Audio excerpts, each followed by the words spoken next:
what are SolarJackets doing today? Well, SolarJackets are preparing for our final fiberglass layup for our solar car named SJ1 Endeavor. And what you can see here in the booth is what's called the plug for our upper aero body shape. And we're going to be laying fiberglass on this plug today. And it takes a concerted effort of 15 to 20 people and working an entire day. After this plug is done, we'll be ready to lay carbon fiber into our fiberglass mold, and that will form the basis for the upper half of our solar car. That's cool. So you've got a group of people here from the SolarJackets. Do you have any tech students that have just come out to help, or are they all SolarJacket members? They are SolarJackets members, and in addition to the cross-key students who've come to help out. And at some point, like earlier this morning and later this afternoon, we'll have other individuals not affiliated with the SolarJackets come as well. Just some volunteers from the campus? That's right, yeah. Fantastic. So this is the first year that Tech will participate in the Winston Solar, is that right? That's correct. This is our first solar car, and if we get it done in time, it would be also our first solar car race that Georgia Tech has ever participated in, so we're very excited about that. Fantastic. House the solar cells and the solar panels for the car. So that's the mechanics of what's happening today. What do you think that means to the students here from Cross Keys? We've been working with, we've had several composite engineers from local industries working with us this morning, and they're very impressed with having high school students in here working hand in hand with Georgia Tech and the engineers here that's building the solar powered car for the SolarJackets here that will be racing in July from a race out of New York going over to the Michigan area along the upper part of the United States, and we'll be racing in Texas in July.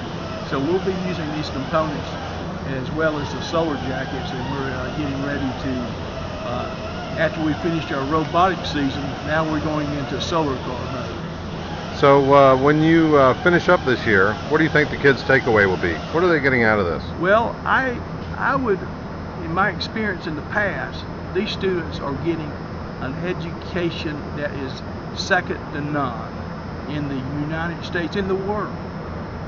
And I always tell people that my students go away with a world-class education.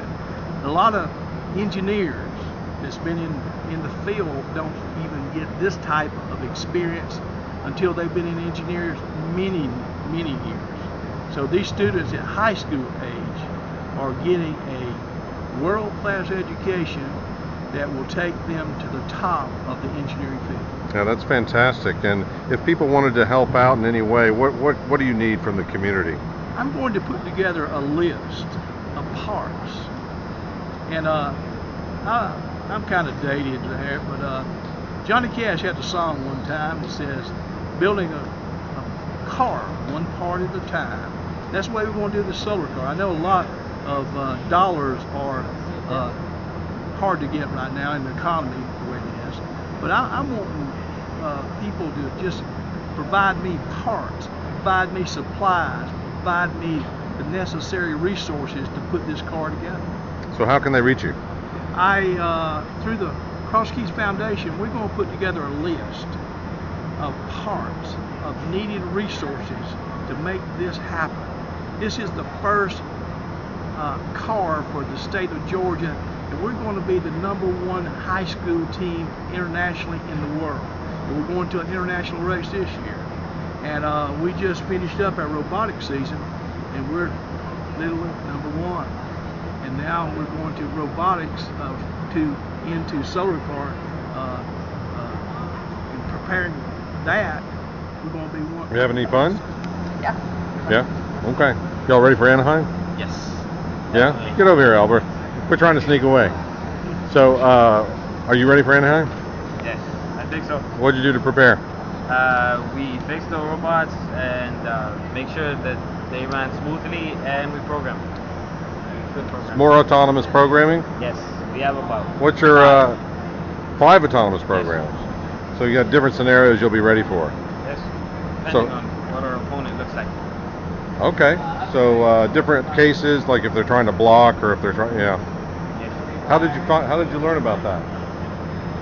We were in a competition, and then we saw that another team was using bumper switches to make different stuff. I mean, make it the robot do different stuff. So, copy?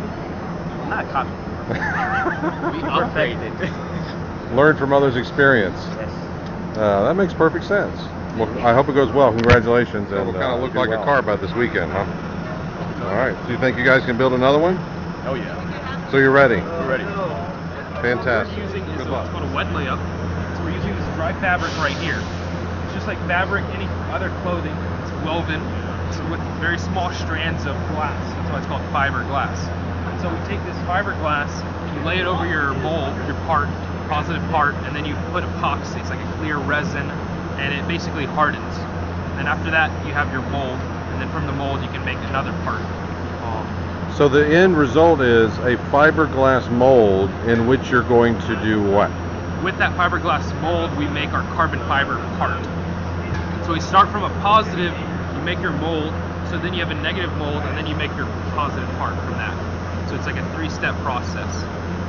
The other alternative to dry layups is called pre-impregnation.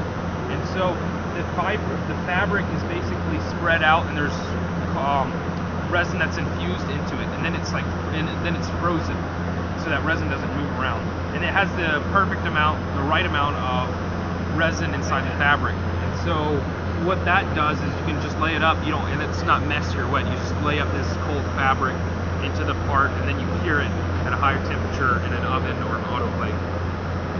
So right now our molds are always fiberglass and wet layups, and then our carbon fiber parts are done with pre-preg and then cured in an oven. So what's the minimum resource hands-on deck you need to perform that operation? It really depends on the size of your part. If you're dealing with a part that was like These right here. These parts right here, we need at least for each layup at least 10 people we're looking at. And resources is pretty intensive. There's actually it's more intensive just to make sure that you have everything, everything from cups to stirrers to the right amount of epoxy to there's just a whole checklist. Do you have a feel, and if you don't, I apologize for even asking, but do you have a feel for the man hours y'all have in as a team right now on this vehicle? Starting with planning and design to today. No, we don't have a Wild guess. exact- There's definitely thousands of man hours. I'd say I see you shaking your head. You personally have had how many hours?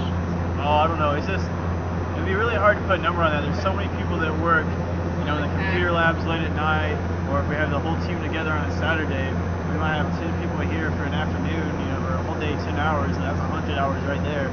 So it'd definitely be in the thousands somewhere. 15 to 20,000 by the guess. Yeah. That's probably somewhere close. That's about We 10 can calculate. person years. Yeah. It's a long 10 time. years. It's a long time. Does that make you feel old? Just kidding.